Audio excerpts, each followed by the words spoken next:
Naskah peradilan semu tim kurator PT Gesitiri terhadap PT Mas Indonesia Tbk putusan nomor 17 PK garis miring Perdata Khusus Payet garis miring 2025. Bagian 1 latar belakang dasar hukum.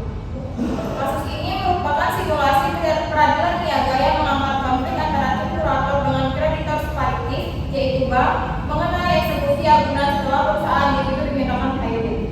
Menurut pasal 24 dan pasal 56 Undang-Undang Nomor 37 Tahun 2004 tentang kepailitan dan penundaan poin pembayaran utang per KPU, setelah pailit, harta debitur dikelola oleh kurator dan segala bentuk penguasaan atas eksekusi harus mendapat izin dari pengadilan. Bagian 2 pembukaan sidang. Hadirin dimohon berdiri. Majelis Hakim Pengadilan Niaga dalam ketentuan akan mengkonfirmasi.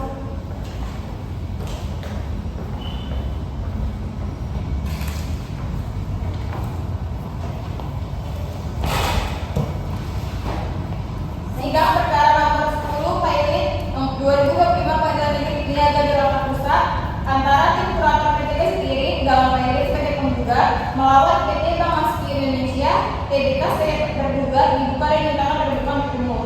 Silakan duduk. Apakah semua pihak telah hadir? Telah hadir lengkap yang mulia.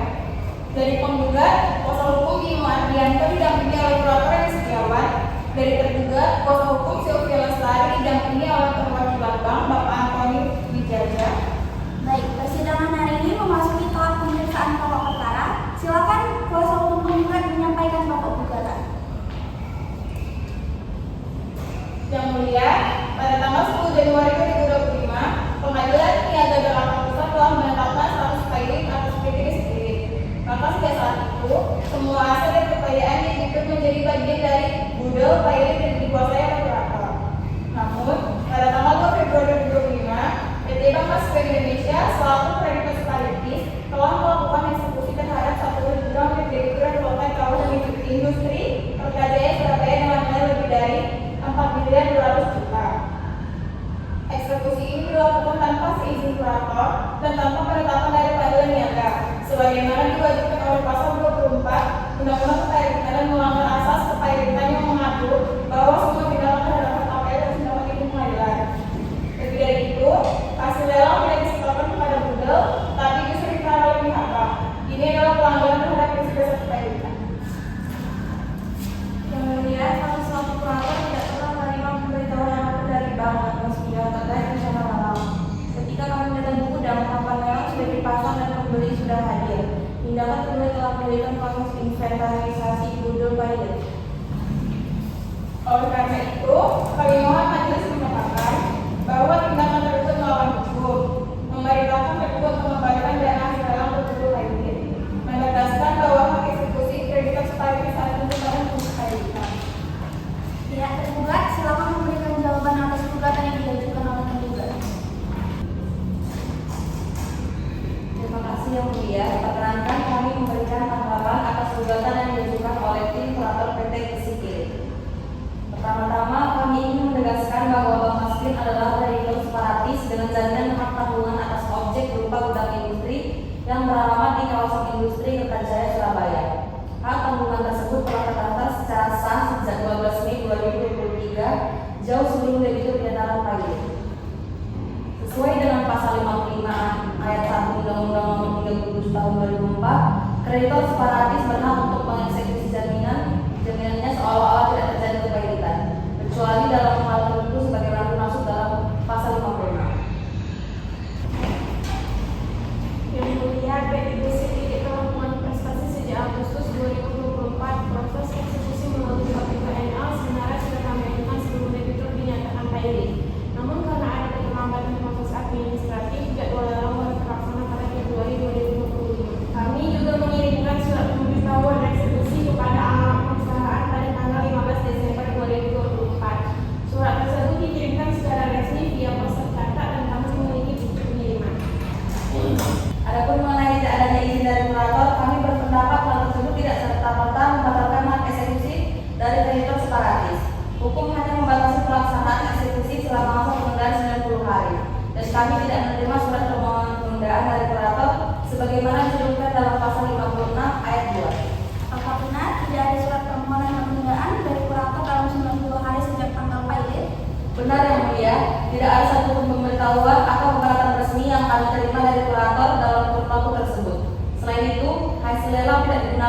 pribadi atau langsung masuk ke kas bank. Dana hasil lelang sebesar 4 miliar 200 juta rupiah saat ini masih berada dalam rekening penampungan di Bank Maspion dan kami menunggu kepastian hukum untuk mendistribusikannya. Dengan demikian, kami mohon agar majelis hakim menolak seluruh gugatan dari pihak kurator, menyatakan bahwa tindakan eksekusi yang dilakukan oleh PT Bank Maspion adalah sah dan sesuai hukum, menyatakan bahwa tidak terdapat unsur perbuatan melawan hukum dalam proses lelang, menyatakan bahwa Sultanis tetap memiliki prioritas pembayaran atas hasil penjualan objek jaminan. Baik, catatan telah diterima. Apakah masih ada yang ingin ditambahkan dari pihak tergugat? Cukup Yang Mulia. Sidang akan memasuki tahap pemeriksaan bukti. Pihak penggugat silakan tunjukkan bukti yang ingin diajukan. Yang Mulia, kami mengajukan beberapa bukti tertulis dan dokumen pendukung sebagai berikut. Yang pertama, salinan putusan PN nomor 10/PN/2025 Pengadilan Negeri Niaga Jakarta Pusat tanggal 10 Januari 2025. Yang kedua, surat penetapan pengangkatan kurator atas PT Kesikirip. Yang ketiga, surat pemberitahuan pelaksanaan eksekusi dari PT Bank Maspion tanggal 15 Desember 2024 yang dikirimkan kreditur. Yang keempat, surat keberatan kurator tanggal 5 Februari 2025 yang tidak direspon oleh tergugat. Yang kelima, dokumen lelang dan berita acara pelelangan KPKNL pada tanggal 2 Februari 2025. Yang keenam, bukti-bukti pembayaran hasil lelang yang belum disebutkan terlebih dahulu. Dokumen-dokumen tersebut kami terima sebagai bukti persidangan. Pihak tergugat silakan mengajukan bukti balasan.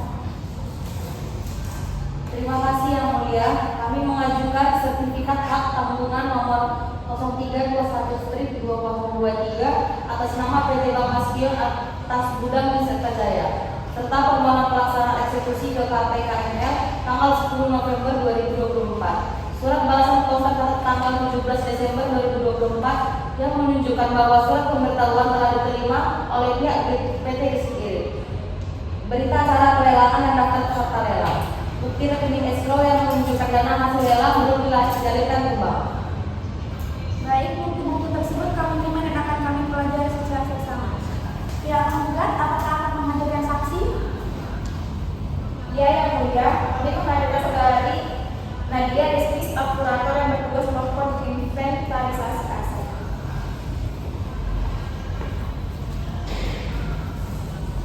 Apakah saudari bersedia bersaksi dengan bukti pemaksaan? Saya bersumpah bahwa saya akan memberikan keterangan yang benar dan jujur tanpa menyembunyikan sesuatu apapun dan tidak akan memberikan keterangan palsu. Saudari Nadia, apakah saudari mengetahui kejadian eksekusi gudang oleh Bank Maspion? Ya, saya datang ke lokasi gudang pada tanggal 3 Februari 2025. Setelah mendapat instruksi dari kurator, saat itu gudang sudah kosong dan sudah terpasang papan pelelangan serta ada pembeli yang mengambil kunci. Apakah tim kurator menerima pemberitahuan resmi dari Bank Maspion atau KPKNL sebelum eksekusi? Tidak sama sekali. Kami baru tahu dari petugas keamanan setempat bahwa lelang sudah dilakukan. Apakah saudari pernah berusaha menghubungi Bank Maspion terkait hal ini?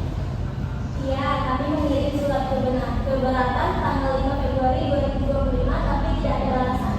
Apakah pihak tergugat memiliki pertanyaan kepada saksi penggugat? Tidak, Yang Mulia.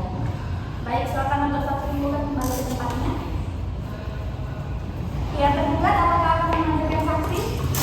Ya, Yang Mulia, kami hadirkan Bapak Arto Wijaya sebagai perwakilan Bank Maspion yang bertanggung jawab atas pelaksanaan eksekusi.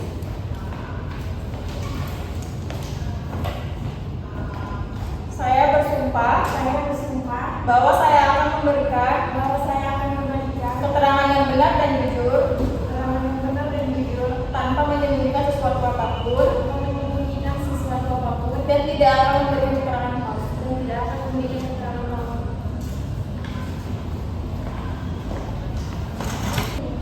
Bapak Anton, apakah benar Bank Maspion telah mengirim surat pemberitahuan eksekusi ke PT Kesikirip sebelum tanggal pelaksanaan lelang? Iya, benar. Surat tersebut dikirim via pos tercatat tanggal 15 Desember 2024 dan tercatat sudah diterima. Apakah Bank Maspion mengetahui status pilot PT Kesikirip sebelum melakukan eksekusi? Setelah mencatat kabar ini, kami telah mengajukan Apakah dana hasil lelang sudah dialihkan ke rekening bank? Belum, dana masih dikirim di escrow dan belum keputusan pengadilan. Apakah dari pihak penggugat ada pertanyaan untuk saksi? Tidak. Baik saksi, silakan. Pihak penggugat silakan ajukan replik. Yang mulia, kami tegaskan kembali bahwa meskipun bank masih adalah kreditur sekaligus, hak eksekusi tidak bisa dilaksanakan setelah memutuskan PI tanpa izin pengadilan atau sepengetahuan kurator. Ini merupakan ketentuan berubah dalam undang-undang kreditan untuk melindungi kepentingan seluruh kreditor. Ketiadaan surat permohonan penundaan dari kami bukan berarti memberi izin otomatis kepada bank eksekusi. Bank wajib berkoordinasi dengan kurator dan pengadilan. Pihak penggugat silakan sampaikan dulu. Yang mulia, ketentuan pasal 55 ayat 1 sangat jelas memberikan hak kepada kreditor separatis. Kami juga sudah memberikan pemberitahuan yang dapat cukup oleh hukum. Jika terjadi kesalahan komunikasi, itu bukan kesalahan bank, tetapi konsekuensi administrasi pajak yang berjalan. Bank juga tidak mengambil manfaat pribadi dari hasil lelang, sehingga tidak ada unsur melawan hukum. Setelah menimbang bukti, keterangan saksi dan seluruh argumentasi para pihak, majelis hakim memutuskan sebagai berikut. 1. Mengabulkan gugatan penggugat untuk sebagian. 2. Menyatakan tindakan